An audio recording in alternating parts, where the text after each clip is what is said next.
at this stage. Audio level, testing 1, 2, 3, live from the far north on what's become a glorious morning. And beyond. And beyond. For now. Well, it's.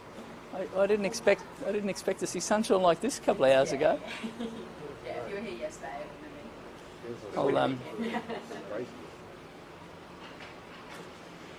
We're all good to go? Yep. In a moment, I want to address youth crime, and I'm delighted that the Mayor has joined us today. Bob, thank you very, very much. But first, I would like to make some comments about the report from QCOS, which makes for alarming reading. Queenslanders never thought a city the size of... I'll start that again. Queenslanders never thought they'd see twice the population of a city the size of Cairns, where we're standing today, struggling to keep a roof over their heads. That's what we've reached in Queensland. Queenslanders never thought they'd see working people struggling to keep a roof over their head, living out of a tent, pulling up their car at night, unable to be able to afford a home. Working people, our most vulnerable, on waiting lists for social housing. That isn't a modern progressive state. That is a state of alarm. And we're going to keep putting forward solutions until the government listens. And it looks like the following: infrastructure partnerships with local government to open up land supply for young people to be able to afford to own a home and rent a home. An ambitious partnership with the community housing sector to unlock federal funding that's there, to unleash their potential. And thirdly, KPIs so that social housing is delivered on time and on budget. And we have a culture at the moment in Queensland where the government keeps talking about announcements, they keep talking about massive funds, but they never talk about the thing that matters, and that is Queenslanders who they've been able to put a roof over their head. And when you read reports like this, it just shows you the pain that people are in. And it shows you that the government hasn't listened to the solutions that have been on the table. And we've been talking about this for a couple of years, and we will continue to put forward those solutions. On to youth crime, and I want to thank the mayors of North and Far North Queensland as well as the West for standing up and speaking out on this. This is a big issue, and for 2 years I've been talking about breach of bail, and for 2 years the government has said that that wouldn't work. Well, at the 11th hour, Queensland has had a small win on that, but that is a long way from job complete. We need to see consequences for action to put the rights of the victim ahead of the rights of the offender. We need to have unshackling of the judiciary, remove the provision of detention being a last resort, and we need gold standard early intervention to turn the lives of kids around. And Bob's going to talk in a moment about a report dating back many years that hasn't delivered on what it said.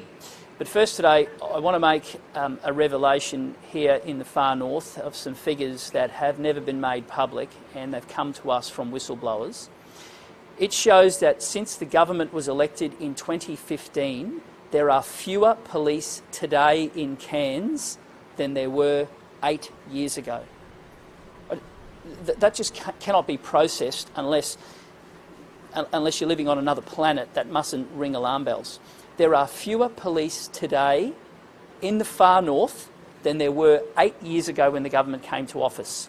Despite surging crime, despite rising population, despite the community crying out for help, there are less coppers on the beat, full-time equivalent, than there were when the government came to office. And this is a tale that we're seeing across the state. And at the last election, the government promised 1,450 new police officers this term.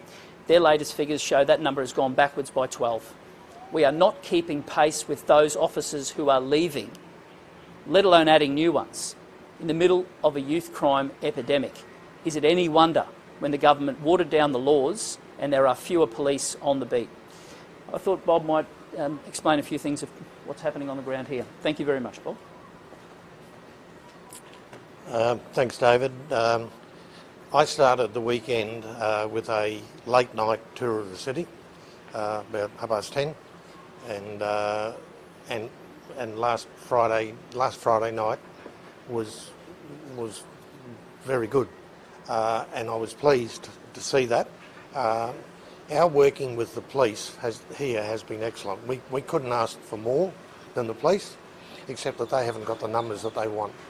And as David said, it's all very well to release reports and to make statements about things, but it's the actions that count. I went out to West Cairns last week and had a look around out there. There are a high number of houses that have just been abandoned, are overgrown, and I think, well, these houses generally have to be managed and the people help a little bit to point them in the right direction. That's not happening. So all the talk adds up to nothing. Doing things is what it's all about, and completing the program. I was a member of the study done by Stanley Jones under the chairmanship of Justice Stanley Jones back in 2017. That report has just disappeared. The long-term benefits and actions that were to come from that haven't happened.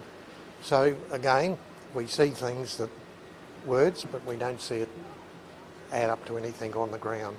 And there's kids. There's kids that were young when that was done, and who have been born with the effects of, that don't make their life easy.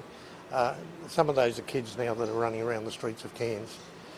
That report had a purpose. It was genuine. It was real, and you couldn't have had a better guy than Justice Stanley Jones to chair it and to take that through to the government. He gave them a very good report. I was a part of that committee. But we don't see anything coming from that. So again, it's disappointment after disappointment after disappointment. We just want to see action. We don't care who does it, but we just want to see action. We want to see kids helped who need to be helped, and we want to see consequences too for the kids that don't deserve it. I mean, we've got to start somewhere, otherwise it just gets worse. Local government wants to work with the government. Question. I guess, can you pinpoint what is the reason for these police leaving Cairns or not coming to Cairns over the last 8 years? Is it because of the youth crime issues we're facing at the moment? What we need to do is value and respect our police and give them the laws to do their job. And if we do that, they'll feel empowered to stay in the job, and we'll be able to attract more people to want to join it. But when you have a situation that, by the government's own figures, there are less police now than when they made a promise at the last election to add 1,450, and we've gone backwards halfway through the term. When a mighty city like Cairns has less people today than 8 years ago on the front line wearing a blue uniform, that's alarm bell territory. And we want police to know that they're part of a profession that is valued and respected, and we're going to give them the laws they need to do their job, and we're going to make them feel valued and respected. But for the government to not even cough up these figures, for us to have to get these figures from whistleblowers, for us to have to extract the half-yearly data report, which is now several months overdue, to try and put a spotlight on this, well, that's disappointing. Government is about being open and honest, and good leaders are good listeners. And the Premier was elected on a platform of being open and transparent 8 years ago. It doesn't feel like that today. Cairns has been promised 150 new officers in the next 2 years. Are you confident that number is going to be filled by then? Well, I'll make some comments, and then I might ask Bob about what sort of interaction he's had with the government, but I'll just make this point. Good governments plan, deliver, and then evaluate. And it's no different when it comes to workforce numbers to legislation. Someone's got to be held accountable for this. And if you have ministers, they have to do their job. They have to do their job in administering the laws, but also making sure that frontline staff feel valued and empowered. And the government always spends time saying, well, it's someone else's fault, or they'll blame a previous government. I reckon 8 years is a fairly reasonable time to have had a crack to turn things around. And they watered down the laws when they came to office. Police feel like punching bags, so they're leaving in droves, and there hasn't been the attention to detail to add the numbers needed to keep pace with growth. And in real terms, they haven't even increased it at all. Alarm bells. And we want police in the far north to know that we're fighting for them, we're fighting for the laws they need, and we're fighting for more colleagues to wear a blue uniform on the front line. Do you want to make a comment about that? In local government, there's an adage, if you can't measure it, you don't know where you are. Projects, when you're project driven, you've got to be measuring every day. Otherwise, one day you wake up and you find you're 3 or 4 million behind, it's gone. And you're not going to get it back. Once it's gone, it's gone. And that's the same with all governments. So governments have got to be, they've got to be open, they've got to be transparent, they've got to be accountable. But again, if you're just making announcements and you're not signing, you're not completing projects or addressing reports, then you're going nowhere. Do you think the state is doing enough to fix the issue of this? Well, no, I mean, we are very disappointed with the way that things have gone over the last number of months. You just don't do these things accidentally. It's got to be part of a plan. You've got to be concentrating on it. You've got to be doing it. You've got to be performing. That's what it's all about, and then you get good results. Just a few more of you, David, just on other matters. In Townsville, there's been one crime victim who's had 2 of their cars stolen in the last week. Obviously, been very difficult with insurance, the cost of all of that. I mean, how devastating is that to hear? And do you think the laws that passed last week will help in that aspect of things? Extremely troubling. And before I get on to that, the last time I stood here, you'll remember it was with Lauren, who had two incidents in a year, and the impact on that. So that victim will go through the following. They'll have all the rigmarole with insurance. They'll pay an excess. Their premiums will go up. And none of that's through any fault of their own. It's because of weak laws and a generation of repeat young offenders who know that their rights outweigh the rights of the victim.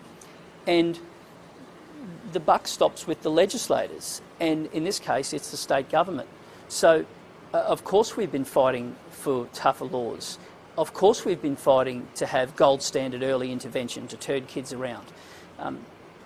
The fact that after 2 years of mocking us, the government finally relinquished to breach of bail is one little glimmer, but it still falls short of removing detention as a last resort, embedding consequences for actions and putting the rights of the victim ahead of the rights of the perpetrator, and gold standard early intervention.